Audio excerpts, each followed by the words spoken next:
Hi అండి, నమస్తే కమల్ని. ఈరోజు తారీఖు వచ్చేసరికి ఏప్రిల్ 16, 2026. సో ఈ సంవత్సరం చాలామంది మిరప వేయాలనే ఉద్దేశంతో ప్రతి ఒక్క రైతు చాలా వెరైటీలు, అన్ని వెరైటీల గురించి ఎక్స్ప్లెయిన్ చేయండి అని చెప్పి అడగడం జరిగింది. సో అందులో భాగంగా మన మొదటి వీడియో అంటే మిరపకు సంబంధించిన వీడియోల్లోనే భారతదేశంలోనే అత్యధిక విలువ కలిగిన మిరప రకాలు రైతు వారీగా సాగుబడి చేసి అధికంగా సేల్ చేస్తున్న వెరైటీల్లో మనకి మేజర్గా ఉన్న వెరైటీలు రెండు. సో అందుట్లో ఒకటి వచ్చేసరికి డబ్బీ వెరైటీ ఒకటి, ఇంకోటి వచ్చి టమాటా మిర్చి లేదంటే చపాటా మిర్చి అనడం జరుగుతుంది. సో లేదంటే కనుక కడ్డీ వెరైటీ. సో ఈ కడ్డీ వెరైటీలకి, డబ్బీ వెరైటీకి, టమాటా మిర్చికి ఈ మూడు వెరైటీలు కూడా నాటు వెరైటీలు. సో ఈ నాటు వెరైటీలతోనే రైతులు చాలామంది ఆర్థికంగా తన మనుగడని కొనసాగించి ఇప్పుడున్న పరిస్థితుల్లో కూడా వ్యవసాయంలో లాభదాయకంగా ఉంది అని చెప్పుకోదగ్గ వెరైటీలు ఏమన్నా ఉన్నాయంటే అవే వచ్చేసరికి డబ్బీ, కడ్డీ, దాంతోపాటు వచ్చేసరికి టమాటా మిర్చి లేదంటే చపాటా మిర్చి. సో ఈ మూడు వెరైటీల గురించి మనం మాట్లాడుకుందాం. ఎందుకు ఈ భారతదేశంలోనే అత్యధిక విలువ కలిగిన ధరలు పలుకుతున్నాయి. సో దాంతోపాటు అని నేను చెప్తున్నానంటే దీనికంటే కూడా ఎక్కువ ధరకి అమ్ముడుపోయే మిరప వెరైటీలు ఉండడం జరిగింది. కానీ అవి కొనేవాళ్ళు కానీ పండాలంటే కనుక చాలా రిస్క్తో కూడినవి. సో ఇవి కొంతమేర సక్సెస్ అయ్యే రేటింగ్ ఎక్కువగా ఉండడం వల్ల, దాంతోపాటు మార్కెట్లో ఎక్కడికి తీసుకెళ్ళినా అమ్ముడుపోయే రకాలు కాబట్టి మనకి వీటి మీద రైతులు చాలామంది కొన్ని వీడియోల్లో చూసి 70,000 అంటున్నారు, 80,000 అంటున్నారు, 90,000 అంటున్నారు. ఎందుకు ఇంత అత్యధిక ధర ఉంది? సో మా నేలల్లో కూడా ఈ వెరైటీలను వేసుకోవచ్చా, లేదంటే దీంట్లో ఉన్న ప్లస్లు ఏంటి, మైనస్లు ఏంటి అని చెప్పి చాలామంది అడగడం జరుగుతుంది. కాబట్టి ప్రతి ఒక్క రైతుకి కూడా కొంతమేర ఇన్ఫర్మేషన్ అయితే ఈ వీడియో అందించడం జరుగుతుంది. కాబట్టి సో ప్రతి ఒక్క రైతు చూసిన ప్రతి ఒక్క రైతు కూడా మీరు కోరుకున్న వెరైటీల గురించి ఎక్స్ప్లెయిన్ చేయాలంటే ఖచ్చితంగా ఒక లైక్ చేయండి.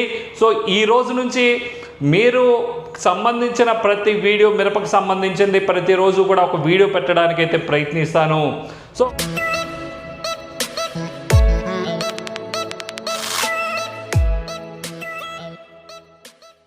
సో టాపిక్లోకి వెళ్దాం.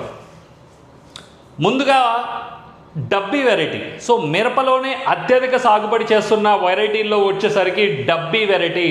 ఈ డబ్బీ వెరైటీ అనేది కంప్లీట్గా మనకి ఇది వచ్చేసరికి అనంతపురం లేదంటే కనుక మనకి ఏదైతే బాడిగి మార్కెట్ ఉందో సో ఆ సరౌండింగ్లో ఎక్కువగా అంటే వాతావరణ పరిస్థితులు ఎక్కువగా హీట్ టెంపరేచర్స్ ఉండే ఈ అనంతపురం ఏరియాల్లో ఈ వెరైటీలు పెంచుకోవడం జరుగుతుంది. ఇది గతంలో 5-6 క్వింటాల నుంచి 7 క్వింటాల వరకు కూడా పండే రైతులు ఉన్నారు. దాని తర్వాత మనం కొంత వీడియోస్ ఇన్ఫర్మేషన్ అందించిన తర్వాత 15 నుంచి 20 క్వింటాలు తీస్తున్న రైతులు కూడా ఈ డబ్బీ వెరైటీల్లో ఉండడం జరిగింది. ఈ డబ్బీ వెరైటీ వచ్చేసరికి మీరు తీసుకోవాలి అంటే కనుక నాటు మనకి హుబ్లీ సైడ్ అయితే కనుక ఈ నీళ్లు పెట్టని కాయలు దొరకడం జరుగుతుంది. ఇది నాటు వెరైటీ కాబట్టి మీరు లూజు కావాలి. ఒక 300 నుంచి 500 గ్రాముల వరకు కూడా తీసుకొని మనకి నారు పెంచుకుంటారు కొంతమంది నర్సరీలో, కొంతమంది డైరెక్ట్గా విత్తనాన్ని పెంచుకుంటారు. కానీ నారు పెంచుకొని వేసుకుంటే మాత్రమే ఈ డబ్బీ వెరైటీ కూడా మంచి దిగుబడి వచ్చే అవకాశం ఖచ్చితంగా ఉంది. సో ఇదంతా కూడా అనంతపురం ఏరియాల్లో మనకి, దాంతోపాటు కొంచెం డ్రై నేచర్ ఉండే ఏరియాలో వేయడం జరుగుతుంది. సో ఈ డబ్బీ వెరైటీ గురించి మనం మాట్లాడుకుంటే ఈ డబ్బీ వెరైటీ అనేది ఇవాళ 60,000 నుంచి 80,000 రూపాయల వరకు కూడా మార్కెట్లో ఉంటుంది. సో దీని ప్రైస్ అనేది ఉంటుంది. అంటే ఇది కూడా గతంలో 20,000కి 24,000 రూపాయలకి వచ్చిన పరిస్థితులు ఉన్నాయి. కానీ మళ్ళీ కూడా పెరుగుకుంటూ పోయి మళ్ళీ కూడా హైయెస్ట్ రేటింగ్ అనేది ఈ డబ్బీ వెరైటీ అనేది కొనసాగుతుంది. కాబట్టి ఈ డబ్బీ వెరైటీ వేసుకోవాలంటే దీనికి ఉన్న మీరు మేజర్గా విత్తనం కనుక సెలెక్ట్ చేసుకోవాలంటే కనుక ఇది ఏ ఏరియాలోనైనా పండిద్ది. కాకపోతే మీరు దీనికంటూ స్ప్రేయింగ్స్ అనేది ఎక్కువగా నడవాలి. దాంతోపాటు మనకి మంచు అధికంగా పడిపోతుంది అనుకున్న పరిస్థితుల్లో మనకి ఎక్కువగా కాయమచ్చ అనేది విపరీతంగా వచ్చి తెల్లగాయ రావడం జరుగుతుంది. మీకు తెల్లగాయ వస్తే డిమాండ్ ఏమి ఉండదు, ఓన్లీ కూడా మంచి కాయ తీయగలిగితేనే ఇది డిమాండ్. సో అందుకని మీరు మంచు ఎక్కువగా పడిద్ది, దాని మీద వర్షం పడిద్ది అంటే కనుక ఈ వెరైటీలు నడవు. ఓన్లీ కూడా ఈ ఈ ఏదైతే డబ్బీ వెరైటీ అన్నది ఎంత అయితే సైజ్ వస్తుందో, ఎంతైతే లావ్ వస్తుందో వాటిని మాత్రమే డబ్బీ కింద కన్సిడర్ అవుతుంది. సో ఆ సైజు వస్తేనే మనకి మార్కెట్లో ఆ వాల్యూ దొరికిద్ది. ఆ వాల్యూ దొరకాలంటే ఖచ్చితంగా మీరు సీడ్ సెలెక్ట్ చేసుకునే విషయంలో ఖచ్చితంగా కూడా మీరు హుబ్లీ సైడు అక్కడ నీళ్లు పెట్టని పొలాల్లో నుంచి విత్తనాన్ని సేకరించి ఆ విత్తనాన్ని పెంచుకుంటే తప్ప మీరు లోకల్గా దొరుకుతుంది ఏదో ఒకటి తెచ్చి పెట్టామంటే ఖచ్చితంగా మసైపోతాం. ఎందుకు ఈ మాట చెప్తారంటే అవి ఎలా వస్తాయో తెలీదు. సో నీళ్ళు ఎక్కువగా పెట్టిన విత్తనం పంట పండే అవకాశాలు చాలా తక్కువగా ఉంటాయి. పండినా కానీ చాలా సైజు అనేది చాలా సన్నగా రావడం జరుగుతుంది. సన్నగా వస్తే కుదరదు, కనీసం ఈ సైజు అనేది మనకి లావ్ అనేది రాగలిగితేనే ఈ డబ్బీకి మనకి మార్కెట్లో ఉన్న ప్రైస్ అనేది పడే అవకాశం ఉంటుంది. సో దీనికి మచ్చ అనేది ఎక్కువ, వర్షం పడకూడదు. దాంతోపాటు వచ్చేసరికి దీనికి స్ప్రేయింగ్స్ కూడా ఎక్కువగా ఉంటాయి. మన తేజాల్లాగో వేరే నెంబర్ 5 మిగతా వెరైటీలతో కంపేర్ చేస్తే హైబ్రిడ్ వెరైటీల కంటే కూడా పెస్ట్ తాకిడి అనేది ఎక్కువగా ఉంటుంది.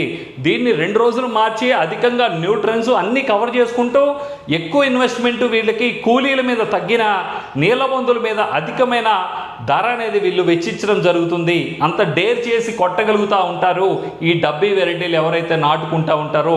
వాటి మీద కంప్లీట్గా అవగాహన ఉన్న రైతు మాత్రమే 15 నుంచి 20 క్వింటాల వరకు కూడా జాగ్రత్త పడి తీయగలుగుతున్నారు. అందరికీ సక్సెస్ అనేది చాలా వరకు కూడా 50% రేషియోలోనే, అంటే 100 మంది వేస్తే 50 మందికే పండే అవకాశం ఉంటుంది మినిమంగా. ఆ 50 మంది కూడా 5-6 క్వింటాల వరకే అయ్యే అవకాశం ఉంటుంది. సో అందుకని ఈ డబ్బీ వెరైటీ మార్కెట్లో రేట్ ఉంటుంది, కానీ కొన్ని ఏరియాల్లోనే సూటబుల్ అవుతుంది. పండడం ఎక్కడైనా పండిద్ది, కానీ కాయమచ్చ ఒకటి వర్షం మనకి పడింది మధ్యలో అంటే కనుక ఈ డబ్బీ కాయ అనేది ఖచ్చితంగా కూడా పాడయ్యే అవకాశం ఖచ్చితంగా ఉంటుంది. ఇది కంప్లీట్గా చెట్టు మీద వెండిన తర్వాతే మనం కొయ్యాలి, పండు మీద కోస్తే పనికి రాదు. సో అంటే ఆ ముడత అనేది, ఇప్పుడు ఏదైతే ఈ ముడత ఉందో ఈ ముడత అనేది మనకి కాయ మీద రావాలి అనుకుంటే మనకి ఖచ్చితంగా కూడా మనకి ఎక్కువగా మనకి కాయ అనేది చెట్టు మీద మాత్రమే వడబడిపోవాలి. కంప్లీట్గా ఈ ముడత వచ్చిన తర్వాత మాత్రమే ఆ కాయల్ని మనం కోస్తేనే ఈ డబ్బీ వెరైటీల్లో మీకు మంచి దిగుబడి, మంచి ప్రైజ్ పడే అవకాశం ఖచ్చితంగా ఉంటుంది. అర్థమైందిగా? ఎక్కడైనా వేసుకోవచ్చు, ఎవరైనా వేసుకోవచ్చు, కానీ అక్కడున్న వాతావరణం సూటబుల్ అవ్వాలి. అలా కాకుండా నేను ఏదో ఒకటి వేస్తానులే ప్రస్తుతానికి అనుకుంటే అట్లా వద్దు. ఏదన్నా మీకు పల్నాడు ఏరియాల్లో కానీ వేరే ఏరియాల్లో కానీ ఏదన్నా ఉంటే ఒక అరెకరం ట్రయల్గా రన్ చేసుకొని అది బాగున్నా బాగోకపోయినా దాని తర్వాత మనం నెక్స్ట్ ఇయర్కి ప్లాన్ చేసుకోవాలి తప్ప మీరు ఒక్కసారి 4 ఎకరాలు వేస్తారంటే 4 రెళ్ళు 8 లక్షలు ఖచ్చితంగా కూడా బూడిదలో పోసిన పన్నీర్ లాగానే మారడం జరుగుతుంది. ఓకేనా? సో ఇత్తనం సెలక్షన్ అనేది చాలా ఇంపార్టెంట్ ఈ డబ్బీలో. సో దీనికి కాయమచ్చ అనేది అధికంగా వస్తుంది, న్యూట్రన్స్ డెఫిషియన్సీ ఎక్కువగా రావడం జరుగుతుంది, ముడత రావడం ఎక్కువగా ఉంటుంది. సో వీటన్నిటినీ మనం బ్యాలెన్స్ చేసుకుంటూ మనకి వాతావరణం కూడా సహకరించితే ఈ డబ్బీ అనేది 15 నుంచి 20 క్వింటాలు ఈజీగా పండిద్ది. ఆల్రెడీ మనకి పండిన రైతులు చాలామంది మనకి ఉన్నారు. గత 4 సంవత్సరాల నుంచి నన్ను ఫాలో అవుతున్న రైతులు వదిలిపెట్టకుండా ఇవాళకి నాతో ఉన్నారు. అంటే దానికి కారణం ఏంటి? సో ఇవాళ అనంతపురం ఏరియా పోయినా మీరు గమనించుంటారు. సో డబ్బీ రైతులు ఎందుకు అంతమంది వస్తున్నారంటే నేను చెప్తున్న కాంబినేషన్ అనేది చాలా బాగా పనిచేయడం వల్ల మాత్రమే ఇవాళ ఇంతమంది రైతులు నన్ను ఇష్టపడుతున్నారు అనేది ప్రతి ఒక్క రైతు కూడా గమనించండి. దీని తర్వాత కడ్డీ వెరైటీ. సో ఇందుట్లోనే ఒక భాగం ఏంటిది? ఈ కడ్డీ వెరైటీ కూడా నాటు వెరైటీ. ఈ నాటు వెరైటీని కూడా మనం సీడ్ ఎంచుకునే విషయంలో కొంచెం నీళ్లు కట్టని పొలాల్లో నుంచి, డ్రై పొలాల్లో నుంచి సీడ్ తెచ్చుకోవాలి. సో వీటి గురించి నాకు కొంత గొప్ప అయితే కనుక నేను కూడా ఆల్రెడీ ఈ డబ్బీ కానీ కడ్డీ కానీ కొంత సీడ్ కొంత తెప్పించాను. ఒక 1/2 కిలోనో తెప్పించాను. ట్రయల్ రన్ చేద్దామని గత సంవత్సరం తెప్పించి వేరే వాళ్ళకి ఇచ్చాను. ఈ సంవత్సరం కన్నా ట్రయల్ వేసే అవకాశం ఉంటుందని నేను అనుకుంటున్నా. ఎందుకంటే మా ఎన్టీఆర్ జిల్లాలో కొంత మంచు కానీ, సో తుఫాన్లు నవంబర్లో టైంలో కానీ కొంత గాలిదుమ్ముల మీద తుఫాన్లు రావడం, సో ఈ రకంగా ఉండడం వల్ల కొంత అన్నెసరీగా మనం ఇన్వెస్ట్ చేసి దెబ్బతింటామా అనే ఉద్దేశంతో నేను తీసుకురాలేదు. సో అయిపోవడానికి ఇది పండిస్తాను నేను ఈజీగా, కానీ మనకి వాతావరణం సహకరించాలనే కాన్సెప్ట్తోనే నేను ఈ వెరైటీలను అయితే ఎంచుకోలేదు. సో డబ్బీ అయిపోయింది కడ్డీ. సో కడ్డీ వెరైటీ కనుక గమనిస్తే కడ్డీ వెరైటీ కూడా మీకు ఒక 15,000, 5,000 నుంచి 15,000 రూపాయల వరకు కూడా కడ్డీకి డబ్బీకి డిఫరెన్స్ ఉంటుంది. కడ్డీలేమో డబ్బీ కాయ ఏమో లావు వస్తుంది, కడ్డీలేమో సన్నం వస్తుంది. దీనికి కొంత మచ్చ తక్కువైనప్పటికీ కూడా పెస్ట్ తాకిడి అనేది డబ్బీ కంటే కూడా కడ్డీకి కొంత ఎక్కువగా ఉండే అవకాశం ఉంటుంది. సో అందుకని కొన్ని ఏరియాల్లో డబ్బీలో నడుస్తుంది, కొన్ని ఏరియాల్లో కడ్డీ వెరైటీలను ఇష్టపడతా ఉంటారు. సో గద్వాల కాడ నుంచి ఎమ్మిగనూరు కాడ నుంచి అక్కడ కొంత కడ్డీ వెరైటీలను అక్కడక్కడ వేస్తూ ఉంటారు. సో దానికి కారణం ఏంటంటే ఇది కొంత సన్నగా అయి ఉండడం వల్ల గబక్కన వర్షం పడినా కానీ చిన్న జల్లులు పట్టినా కానీ కొంత ఈ డబ్బీ కంటే కొంత మెరుగుగా ఉండే అవకాశం ఉంటుంది. ఏదన్నా ఫంగల్ డిసీజ్ ఏర్పడినా కానీ కొంత కంట్రోల్ చేసుకోవడానికి ఎక్కువ అవకాశం ఉంటుందనే కాన్సెప్ట్తో ఈ కడ్డీ వెరైటీని కూడా కొంతమంది రైతులు ఎంచుకునే అవకాశం ఉంటుంది. మీరు గమనిస్తే హైబ్రిడ్లు 2043 కానీ 5531 కానీ లేదంటే కనుక 355 బాడీకి కానీ, సో ఇవన్నీ కూడా ఈ వెరైటీల్లో నుంచి హైబ్రిడ్ని క్రియేట్ చేసుకొని ఎప్పటికప్పుడు మార్చుకుంటూ 1081 కానీ, సో ఈ వెరైటీలు అన్నింటినీ కూడా ఇక్కడి నుంచి తీసుకొని హైబ్రిడ్గా కన్వర్ట్ చేశారే తప్ప ఎక్కడా కూడా మీరు గమనిస్తే ఈ డబ్బీ కడ్డీ అనేది నాటు వెరైటీ. ఈ నాటు వెరైటీని పండిస్తే మాత్రమే మీకు ఈ ధర దొరికింది. అంతేగాని హైబ్రిడ్లోకి వెళ్ళి నాకు ఈ డబ్బీ రేటు కడ్డీ రేటు కావాలంటే ఆ రేటుకు దొరకదు. సో అది గమనించండి. కడ్డీ వెరైటీ డబ్బీ వెరైటీ కొంత మ్యూచువల్గా ఒకేలాగా ఉంటాయి. సో సీడ్ విషయంలో వచ్చేసరికి కాయ సైజు వచ్చేసరికి మనకి సన్నం ఉంటుంది, కడ్డీ వచ్చేసరికి డబ్బీ వచ్చేసరికి లా ఉంటుంది. పేరులోనే మీకు అర్థం అవుతూ ఉంటుంది. సో పెట్టుబడి విషయంలో రెండింటికి కొంచెం కుడి ఎడంగా ఉంటుంది. కడ్డీ వచ్చేసరికి కొంత సేఫ్ జోన్లో ఉండొచ్చు మనకి ఫంగల్ డిసీజ్తో కంపైన్ చేసినప్పుడు. సో ఆ రెండింటిని కంపైన్ చేసి వచ్చినప్పుడు దాడి చేస్తున్నప్పుడు కొంత కడ్డీ వెరైటీ వచ్చేసరికి కొంత తొందరగా కంట్రోల్ చేసుకునే అవకాశం ఉంటుంది. కాబట్టి ఈ కడ్డీ వెరైటీలని కొంతమంది సాగు చేయడం జరుగుతుంది. ఈ రెండు వెరైటీలకి మార్కెట్లో మంచి దిగుబడి మంచి కాయ కనుక మనం తీసుకెళ్ళగలిగితే వీటికి ఎప్పటికీ కూడా రైతే రాజు అంటారు కదా. సో ఈ రెండు వెరైటీలని ఎంచుకున్న రైతులు రైతే రాజుగానే ఉంటారు. సో వీళ్ళందరికీ కూడా కొంత మనకి అనంతపురం ఏరియా నీళ్ళు సోర్స్ తక్కువ ఉన్న ఏరియాల్లో ఇవి 5-6 క్వింటాలు కూడా పండించి వాళ్ళు మనకంటే కూడా ₹1 ఎక్కువగా సంపాదిస్తున్న పరిస్థితులు అయితే కనుక ఈనాటికి నెలకొన్నాయి. సో దానికి కారణం వచ్చేసరికి ఈ వాళ్ళకున్న వాతావరణ కండిషన్స్, బెట్ట పరిస్థితులు, సో ఇవన్నీ కలగలిపి వాళ్ళకి ₹1 ఆర్థికంగా కూడా ఈ డబ్బీ కానీ కడ్డీ కానీ తీసుకొచ్చి పెడుతున్న పరిస్థితులు అయితే కనుక ఉన్నాయి. కాబట్టి సో ఈ రెండు వెరైటీల మీద రైతులు చాలామంది బాగుపడి పొలాలు కూడా కొనుక్కొని, సో నాకు తెలిసిన రైతు కూడా 6 ఎకరాలు కొనుక్కున్న పరిస్థితులు అయితే గత సంవత్సరం నేను చూడడం జరిగింది ముందటేడు. సో దాంతోపాటు ఈ సంవత్సరం ఉన్న అప్పులను కూడా తీర్చుకొని మళ్ళీ కూడా తన అంటే ఒక అగ్రస్థాయిలో నిలబడడానికి ప్రయత్నిస్తున్న రైతులు చాలామంది ఉన్నారు ఈ వెరైటీలు ఎంచుకొని, డబ్బీ కడ్డీ వెరైటీలను ఎంచుకొని. సో దానికి కారణం అత్యధిక ధరలు దొరకడం. ఒక సంవత్సరం కాకపోతే మరొక సంవత్సరంలో అత్యధిక దొరకడం వల్ల ఒక్కసారి అంటే 20 క్వింటాలు పండించినా లేదంటే 15 క్వింటాలు యావరేజ్గా పండిన రైతుకి దాదాపు 60-70 వేల రూపాయలు రైట్ దొరికితే అంటే మనకి 10 లక్షల రూపాయల వరకు కూడా చూసిన రైతులు ఉన్నారు ఒక ఎకరంలో సాగుబడి చేసే. అంటే మీకు ఖచ్చితంగా ఒక 5-6 ఎకరాలు 10 ఎకరాలు సాగుబడి చేస్తున్న రైతుకి ఎంత ఇన్కమ్ జనరేట్ అయ్యి ఉంటుంది, కలిసి వచ్చిన రోజు ₹1,00,00,000 చూసిన రైతులు కూడా ఉన్నారు అని చెప్పుకోవడంలో ఈ రెండు వెరైటీలు టాప్ మోస్ట్లో ఉంటాయి. సో అందుకు మాత్రమే ఈ రెండు వెరైటీలని చెప్పడం జరిగింది. సో అందుకే ఈ భారతదేశంలోనే అధిక ధరకు ఉన్న మిరప ధర అని చెప్పాను, మిరప విత్తనాలని చెప్పాను, మిరప రకాలని చెప్పాను. సో అదే కాన్సెప్ట్. భారతదేశంలోనే కొనగలుగుతూ ఉంటారు, అమ్మగలుగుతూ ఉంటారు. సో అందుకు మాత్రమే భారతదేశంలోనే అత్యధిక ధర అన్న. అంతేగాని మీరు కామెంట్ చేయొద్దు ఖచ్చితంగా దీనికంటే కూడా ఎక్కువ ధర ఉన్న మార్కెట్ అనేది ఉండదు. సరిగా వేసే రైతులు ఉండరు, వేసినా నష్టపోయే రైతులు ఎక్కువగా ఉండడం వల్ల దీని మీద బాగుపడి రెగ్యులర్ మార్కెట్ జరుగుతుంది. కాబట్టి దీన్ని మాత్రమే నేను ఈ 3 వెరైటీలనే భారతదేశంలో అత్యధిక ధర పలుకుతున్న మిరప రకాలుగా నేను చెప్పడం జరుగుతుంది. దాంతోపాటు టమాటా మిర్చి లేదంటే చపాటా మిర్చి. ఈ టమాటా మిర్చి చపాటా మిర్చి అనేది వరంగల్ ఏరియాలో అనాదిగా వస్తున్న రకం ఈ టమాటా చపాటా. సో ఏదైతే మనకి హైబ్రిడ్ వెరైటీల్లో టమాటాలు కొన్ని లావుగా ఇట్లా బారుగా వస్తూ ఉన్నాయి, కొంతమంది చూసుంటారు.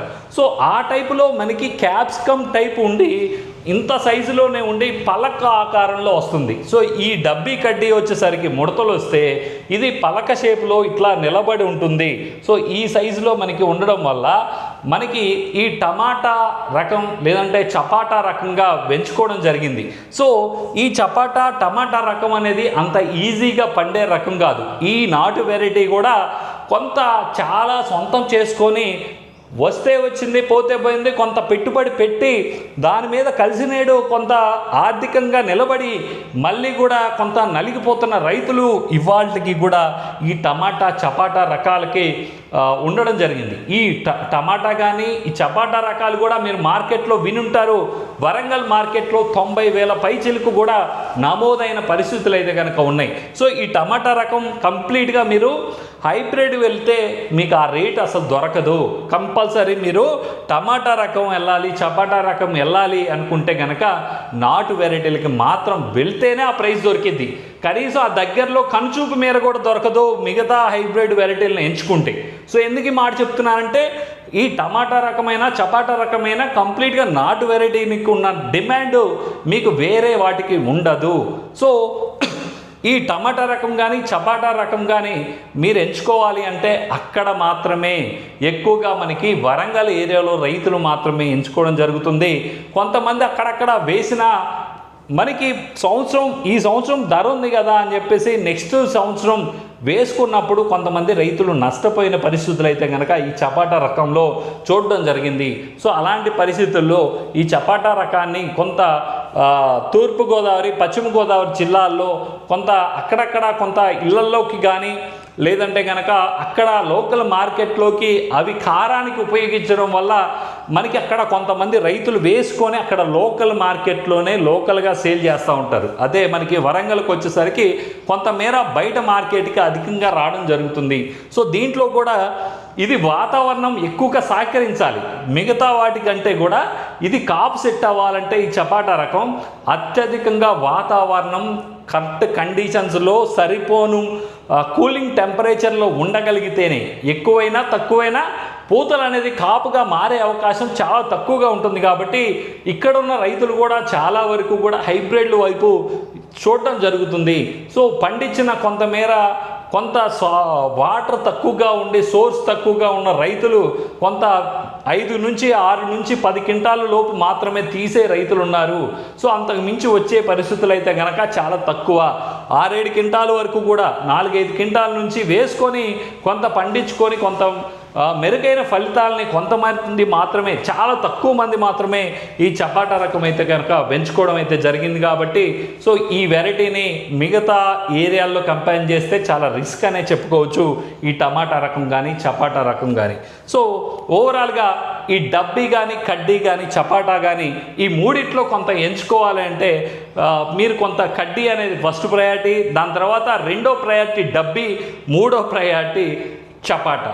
సో ధర ఎక్కువ వస్తుందంటే ఊరికేం రాదు. అక్కడ ఉన్న పరిస్థితులకి వాళ్ళకి కొంత సూటబుల్ అయ్యి వాళ్ళు చాలా తెలివితేటలతో కొంత వాళ్ళకున్న పరిస్థితులు అనుకూల పరిస్థితులు ఉంటున్నాయి కాబట్టి మాత్రమే వాళ్ళు పండించగలుగుతున్నారే తప్ప మిగతా ఎప్పుడు పడితే అప్పుడు వర్షాలు పడి అధికమైన కూలింగ్ టెంపరేచర్స్ ఉండి అధికమైన మంచు పడుతున్న పరిస్థితుల్లో మనకి ఫంగల్ డిసీజులు కంట్రోల్ అవ్వవు.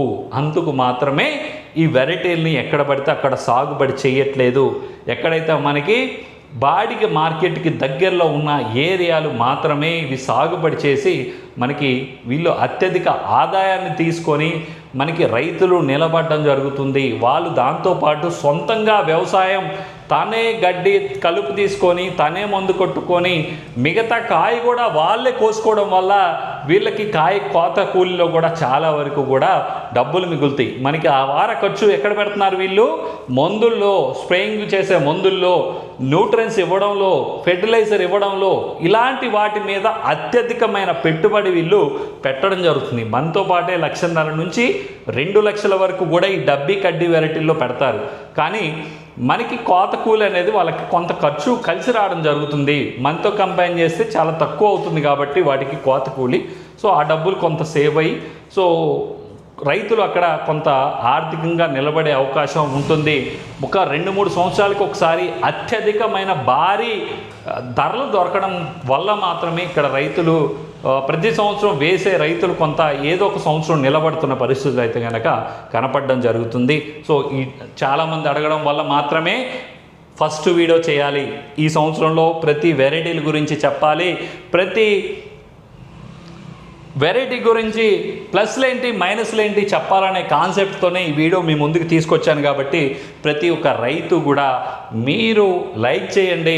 ప్రతి ఒక్క రైతుకి మళ్ళీ కూడా మీరు ఏదైతే అడుగుతారో ఆ వెరైటీల గురించి మరొక వీడియోతో మంచి కంటెంట్తో ప్రతి చిన్న విషయాన్ని చెప్పే అవకాశం నాకు మీరు అందిస్తున్నందుకు, దాంతోపాటు మీరు లైక్ చేసి సపోర్ట్ చేస్తున్నందుకు మళ్ళీ మరొక మంచి వీడియోతో మంచి కంటెంట్తో కలుద్దాం. Thank you. జై జవాన్, జై కిసాన్.